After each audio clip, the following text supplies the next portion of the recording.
कथा और विधि। सूर्य देव जी की कथा। रविवार का दिन भगवान सूर्य जी का होता है। इस दिन सूर्य देव जी की पूजा विधि पूर्वक की जाती है। आइए जानते हैं प्रभु सूर्य देव की कथा और विधि। रविवार अथवा सूर्य भगवान की कथा। प्राचीन काल में एक बुढ़िया रहती थी। वह नियमित रूप से रविवार का व्रत करती। रविवार के दिन सूर्योदय से पहले उठकर बुढ़िया स्नानादि से निवृत्त होकर आंगन को गोबर से लीपकर स्वच्छ करती। उसके बाद सूर्य भगवान की पूजा करते हुए रविवार व्रत कथा सुनकर सूर्य भगवान का भोग लगाकर दिन में एक समय भोजन करती। सूर्य भगवान की अनुकंपा से बुढ़िया को किसी प्रकार की चिंता व कष्ट नहीं था। धीरे धीरे उसका घर धन धान्य से भर रहा था। उस बुढ़िया को सुखी होते देख उसकी पड़ोसन उससे बुरी तरह जलने लगी। बुढ़िया ने कोई गाय नहीं पाल रखी थी, अतः वह अपनी पड़ोसन के आंगन में बंधी गाय का गोबर लाती थी। पड़ोसन ने कुछ सोचकर अपनी गाय को घर के भीतर बांध दिया। रविवार को गोबर न मिलने से बुढ़िया अपना आंगन नहीं लीप सकी। आंगन न लीप पाने के कारण उस बुढ़िया ने सूर्य भगवान को भोग नहीं लगाया और उस दिन स्वयं भी भोजन नहीं किया। सूर्यास्त होने पर बुढ़िया भूखी प्यासी सो गई।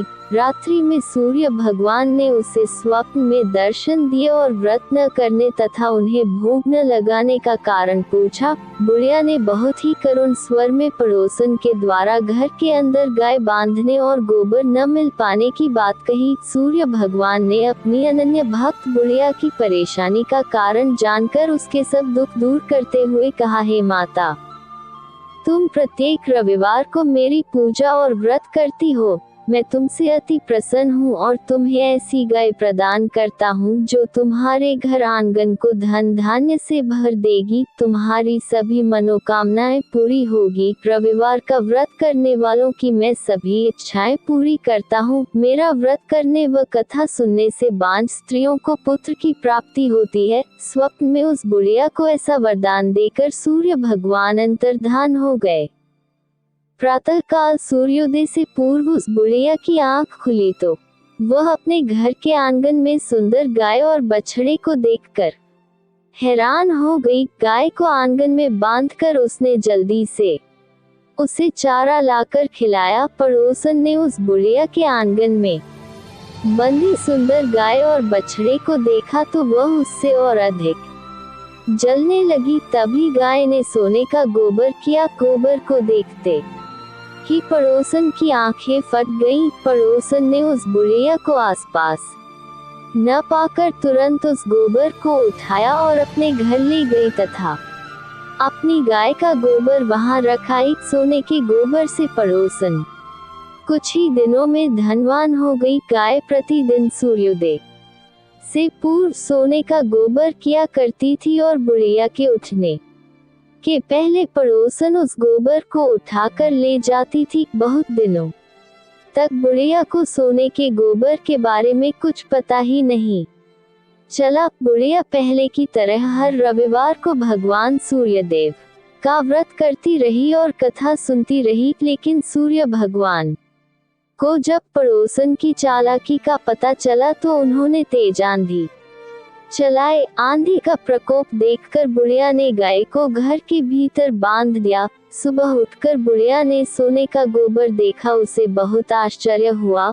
उस दिन के बाद बुढ़िया गाय को घर के भीतर बांधने लगी। सोने के गोबर से बुढ़िया कुछ ही दिन में बहुत धनी हो गई।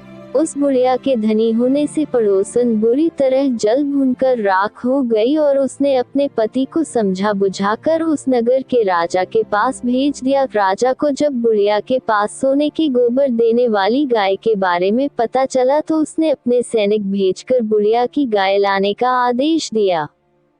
सैनिक उस बुढ़िया के घर पहुंचे। उस समय बुढ़िया सूर्य भगवान को भोग लगाकर स्वयं भोजन ग्रहण करने वाली थी। राजा के सैनिकों ने गाय और बछड़े को खोला और अपने साथ महल की ओर ले चले। बुढ़िया ने सैनिकों से गाय और उसके बछड़े को न ले जाने की प्रार्थना की। बहुत रोई चिल्लाए, लेकिन राजा के सैनिक नहीं माने। गाय व बछड़े के चले जाने से बुढ़िया को बहुत दुख हुआ। उस दिन उसने कुछ नहीं खाया और सारी रात सूर्य भगवान से गाय व बछड़े को लौटाने के लिए प्रार्थना करती रही। सुंदर गाय को देखकर राजा बहुत खुश हुआ।